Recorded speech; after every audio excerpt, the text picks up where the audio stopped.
السلام علیکم ورحمۃ اللہ وبرکاتہ۔ جب کوئی مستری کسی دیوار کی پہلی اینٹ ہی ٹیڑھی رکھ دیتا ہے تو وہ دیوار آسمانوں تک اونچی چلی جائے اس کا ٹیڑھا پن بڑھتا ہی چلا جاتا ہے۔ بالکل اسی طرح اگر کسی ماں کی اپنی زندگی میں دینداری خود نہیں ہے تو وہ بچے کی پرورش کیسے کر سکتی ہے، تو وہ بچے میں دین کی محبت کیسے پیدا کر پائے گی؟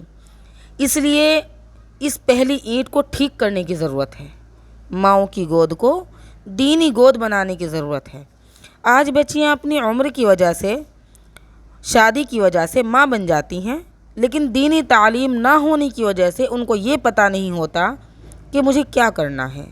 وہ ماں کے مقام سے بالکل واقف نہیں ہوتی، ماں کی ذمہ داریوں سے بالکل واقف نہیں ہوتی۔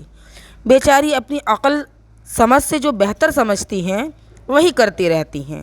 کتنا اچھا ہوتا کہ اس کو دین کی تعلیم ہوتی، قرآن اور حدیث کے علوم اس کے سامنے ہوتے، اللہ والوں کی زندگیوں کے حالات اس کو معلوم ہوتے۔ قدم قدم پر یہ بچے کو اچھی ہدایات دیتی، اچھی اچھی نصیحتیں کرتی، دعائیں دیتی، اس کی محبت بھری باتیں بچی کی زندگی میں نکھر کر سامنے آ جاتی۔ عورتوں کو دینی تعلیم دینا انتہائی ضروری ہے۔ میں بار بار یہ بات کہہ چکی ہوں اور آج پھر یہ بات دہرا رہی ہوں کہ اگر کسی انسان کے 2 بچے ہوں، ایک بیٹا اور ایک بیٹی، اور اس کی حیثیت اتنی ہو کہ 2 میں سے ایک کو تعلیم دلوا سکے تو اس کو چاہیے کہ بیٹی کو تعلیم پہلے دلوائے، اس لیے کہ مرد پڑھا فرد پڑھا، عورت پڑھی خاندان پڑھا۔ آج کل کے مردوں میں ایک بات عام مشہور ہے کہ جی حدیث پاک میں آیا ہے کہ عورتیں عقل اور دین میں ناقص ہوتی ہیں۔ یہ بات 100% ٹھیک ہے۔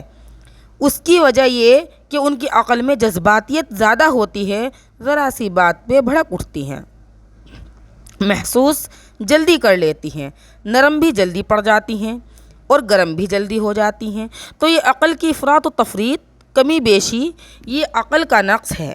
دوسرا، اپنے جذبات پہ قابو نہیں رکھ پاتی، جذبات میں آ جائیں تو دین کی باتوں کو بھی ٹھکرا بیٹھتی ہیں۔ اس لیے فرمایا کہ ان میں عقل اور دین کی کمی ہے۔ ویسے اگر یہ کسی کام کرنے پر تل جائیں تو ماشاءاللہ کر کے دکھایا کرتی ہیں۔ حدیث پاک میں ہے کہ عورتوں کو عقل اور دین کے جیسا ناقص نہیں دیکھا، لیکن یہ ایسی ناقصات ہیں کہ بڑے بڑے عقل مند مردوں کی عقل کو اڑا دیتی ہیں۔ اس لیے یہ بات تجربے میں آئی کہ عورتیں جب کسی چیز کو منوانے پہ تل جائیں یا ضد کریں، ہٹ دھرمی کریں، یا خاوند کو پیار محبت کی گولی کھلائیں، خاوند کو مجبور کر کے اپنی بات منوا ہی لیتی ہیں۔ تو جب دنیا کی یہ باتیں منوا لیتی ہیں تو دین کی تعلیم حاصل کرنے کی یہ بات کیوں نہیں منوا سکتی؟ اس میں غلطی مردوں اور عورتوں دونوں کی طرف سے ہے۔ بعض گھروں کے مرد چاہتے ہیں کہ عورتیں دین میں آگے بڑھیں، مگر عورتوں کے دل میں شیطانیت غالب ہوتی ہے، رسم و رواج کی محبت ہوتی ہے، وہ آگے قدم نہیں بڑھاتی اور دیندارانہ زندگی گزارنے پہ آمادہ نہیں ہوتی۔ اور کئی گھروں میں عورتیں دیندار ہوتی ہیں، وہ چاہتی ہیں کہ ہمارے مرد نیک بن جائیں، مردوں کی عقل پہ پردے پڑ چکے ہوتے ہیں، وہ سنی انسنی کر دیتے ہیں، ان کی باتیں بیچاری رو رو کر ان کو سمجھاتی ہیں کہ یوں نہ کرو، یہ گناہ نہ کرو، یہ گناہ نہ کرو، مگر یہ توجہ بھی نہیں کرتے۔ تو ایسے مردوں کی وجہ سے گھر کی عورتوں کے دین میں بھی رکاوٹیں آ جاتی ہیں۔ تو کسی گھر میں عورت رکاوٹ بنتی ہے تو کسی گھر میں مرد رکاوٹ بنتا ہے۔ تاہم ان رکاوٹوں کو دور کرنے کی ضرورت ہے۔ مردوں میں جہاں دینداری کا شوق ہوتا ہے، اسی طرح عورتوں میں بھی دینداری کا شوق ہوتا ہے۔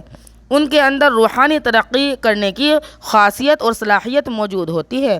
اگر ان کے دل میں اللہ رب العزت کی معرفت کو حاصل کرنے کا شوق آ جائے تو راتوں کی عبادت ان کے لیے مشکل نہیں، تہجد کی پابندی ان کے لیے مشکل نہیں، 5 وقت کی نماز کا اہتمام ان کے لیے مشکل نہیں۔